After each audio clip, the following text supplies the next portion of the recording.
கண்மணிக்கு வந்து அந்த பாம்பை பார்த்த பயத்தில் வந்து பயங்கரமாக ஜுரம் இருந்தது. ஜுரத்தில் வந்து கண்மணி வந்து அப்படியே முணங்குறாங்க.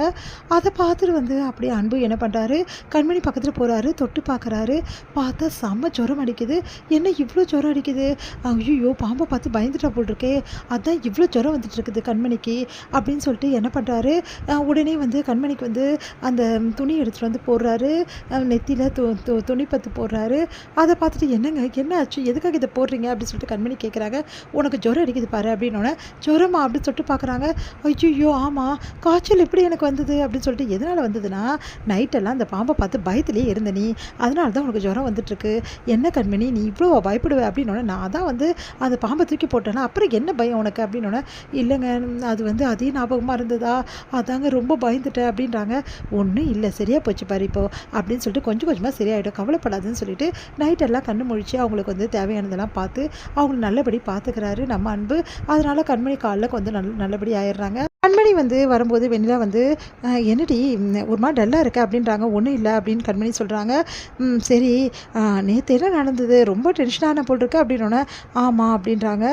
சரி அதெல்லாம் போட்டோம், இங்கே பாரு, நேற்று நீயும் அன்பும் வந்து ட்ராமாவில் வந்து இந்த மாதிரி நடிச்சிங்கல்ல, ஆமாம் அதெல்லாம் உண்மை நினச்சிக்காத, அது எல்லாமே போய் தான். அவர் உன்கிட்ட வேணும்னே வந்து அன்பை காட்டுற மாதிரி நடிக்கிறாரு. அதனால் இதுக்கப்புறமா வந்து ரொம்ப வந்து நம்பாத. எனக்கு என்னமோ அவர் வந்து நடித்ததெல்லாம் எல்லாரும் வந்து உன்னை பாராட்டினாங்கல்ல, அதெல்லாம் எனக்கு நடிப்பு மாதிரி தான் தோணுச்சு கண்மணி அப்படின்னு வெண்ணிலா சொல்கிறாங்க. வெண்ணிலா பேசிகிட்டே போகிறாங்க, அன்பை பற்றி ரொம்ப தவறாக பேசிகிட்டே போகிறாங்க. அன்புக்கு மேலே காதல் இல்லை, லவ் இல்லை அப்படின்னு தொடர்ந்து பேசிகிட்டே போகிறாங்க. அதெல்லாம் கேட்ட வந்து கண்மணி வந்து செம்ம டென்ஷன் ஆகிறாங்க. நிறுத்துறியா வெண்ணிலா அப்படின்றாங்க. அதை கேட்டுட்டு என்னடி ஆச்சு அப்படின்னோடனே, பின்ன என்ன நீ பாட்டுன அன்பை பற்றி சொல்லிட்டே போல, நேற்று என்ன நடந்தது தெரியுமா உனக்கு, நேற்று நைட்டு எங்கள் ரூமுக்கு பாம்பு வந்தது தெரியுமா அது உனக்கு. எனது பாம்பா, நீ என்ன சொல்கிற, ஆமாம் அதை அன்பு என்ன பண்ணார் தெரியுமா அப்படின்னு சொல்லிட்டு நடந்த விஷயத்தெல்லாம் சொல்கிறாங்க. அன்பு வந்து கையால் வந்து பிடிச்சது கண்மணிக்காக, அதேமாதிரி கண்மணிக்கு ஜுரம் வந்தது, அன்பு பார்த்து பார்த்து தாங்கி தாங்கி எல்லாத்தையுமே பார்த்தது, அது எல்லாத்தையுமே வந்து சொன்னது, எல்லாமே விஷயத்தையுமே வந்து சொல்லிகிட்ருக்காங்க.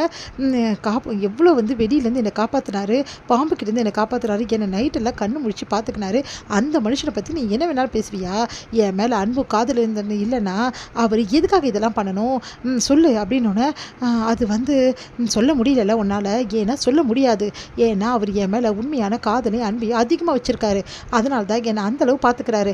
ஒரு வேளை அத்தைக்காக தான் இதெல்லாம் பண்ணுறவராக இருந்தால் அத்தை முன்னாடி மட்டும் நடிக்க வேண்டியதுன்னு, எதுக்காக ரூம்லேயும் வந்து என்கிட்ட நடிக்கணும் சொல்லு. அது மட்டுமா, என்னை உயிரை கொடுத்து ஏன் காப்பாற்றணும், எல்லாத்துக்கும் காரணம் என் மேலே வச்ச காதல் தான். அதை கூட புரியாமல் எப்போ பார்த்தாலும் அவருக்கு என் மேலே காதல் இல்லை, அன்பு இல்லை, லவ் இல்லை, இதையே சொல்லிகிட்ருக்க, இவ்வளோ தான் வெளில உனக்கு மரியாதை. இதுக்கப்புறம் வந்து அவரை வந்து என்கிட்ட வந்து என் மேலே எதுவுமே இல்லை, காதல் இல்லை, அன்பு இல்லைன்னு சொல்லிட்டு ஏதாவது சொல்லிட்டு இருந்தேன்னு வச்சுக்கோயேன், அப்புறம் நான் ஃப்ரெண்டுன்னு கூட பார்க்க மாட்டேன்டி அப்படி சொல்லிட்டு போகிறாங்க. அதெல்லாம் கேட்டு வெண்ணிலாக்கு செம்ம காண்டாகுது. என்கிட்ட இப்படி பேசுகிறியா நீ, உண்மை என்னன்னு தெரியாமல் நீ பாட்டுன்னு வந்து வளருவ, அதெல்லாம் நான் நம்புவேன் நினச்சிட்டு இருக்கியா, அதெல்லாம் நான் நம்ப மாட்டேன். அன்பு வேணும் தான் இதெல்லாம் பண்ணிட்டுருக்காரு, என்னை வெறுப்பேற்றணும்ல, நீ என்கிட்ட எல்லா விஷயத்தையும் வந்து சொல்வல, அப்போ நான் காண்டாவல, அதுக்காக தான் எல்லாத்தையும் பண்ணிட்டுருக்காரு, எனக்கு எதுவும் தெரியாதுன்னு நினச்சிக்கிட்டியா, அவர் உன் மேலே காட்டுறதெல்லாம் வெறும் நடிப்பு தாண்டி, அந்த விஷயத்தை நான் நிரூபிக்கிறேன் உனக்கு, அப்போ இருக்குடி உனக்கு அப்படின்னு சொல்லிட்டு வெண்ணிலா வந்து செம கோமா போகிறாங்க. இங்கே வந்து புலம்பிகிட்டே இருக்காங்க. நேற்று நைட்டு வந்து நம்ம பாம்பை விட்டோம், அப்புறம் என்ன ஆச்சுன்னு தெரியலையே, என்ன பிரச்சனையாக இருக்கும், ஒருவேளை யார் இருந்திருப்பாங்க, அந்த கண்மணி நல்லா உழவிட்டுருக்கா, அப்போ ஒருவேளை தம்பிக்கு ஏதாவது ஆயிருக்குமா அப்படின்னு சொல்லிட்டு யோசிக்கிறாங்க. அதெல்லாம் ஒன்றும் ஆயிருக்காது அன்புக்கா அப்படின்னோடனே, அன்பு வந்து வெளியே வராரு. அப்பாடா, அன்பும் கண்மணி நல்லா தான் இருக்காங்க, அப்போ அந்த பாம்பு எங்கே போச்சு, ஒருவேளை அந்த ரூமில் தான் பாம்பு வந்து நம்மளை எதாவது படிச்சுன்னா என்ன பண்ணுறது, எதுக்கும் அந்த பாம்பை தேடி பார்ப்போமா அப்படின்னு சொல்லிட்டு ஒன்றும் புரியாமல் யோசிச்சுட்டே இருக்காங்க. அந்த பாம்பு எங்கே போயிருக்கோம் அந்த பாம்பு அப்படி சொல்லிட்டு யோசிச்சுட்ருக்காங்க. எங்கள் கண்மணி குழந்தைங்கிட்ட நடந்த விஷயத்தையெல்லாம் சொல்லிட்டு இருக்காங்க. அதை கேட்டுட்டு, என்னது பாம்பை அன்பு கையால் பிடிச்சானா, அவனுக்கு எவ்வளோ தைரியம், கண்மணிக்காக பாம்பை கையால் பிடிச்சிருக்கான், ஐயோ அப்படி சொல்லிட்டு அப்படியே டென்ஷன் ஆகுறாங்க. மயூரி வந்து இந்த விஷயத்தை ஸ்வேதா கிட்டே சொல்கிறாங்க. ஸ்வேதா வந்து இவ்வளோ நடந்துருச்சா, ஏன் தான் இப்படி போகுது புத்தி தெரியல அன்புக்கு, அன்பு வர வர கண்மணி பிடியில் ரொம்ப போயிட்டான், அவனுக்கு என்ன தான் பண்ணுறதுன்னு தெரியல, இந்த விஷயம் வந்து ஐயோ தெரிஞ்சிச்சுன்னா வெண்ணிலாக்கா அவ்வளோதான், நம்ம சொன்னதெல்லாம் நம்ப மாட்டாளே, இப்போ என்ன பண்ணுறது.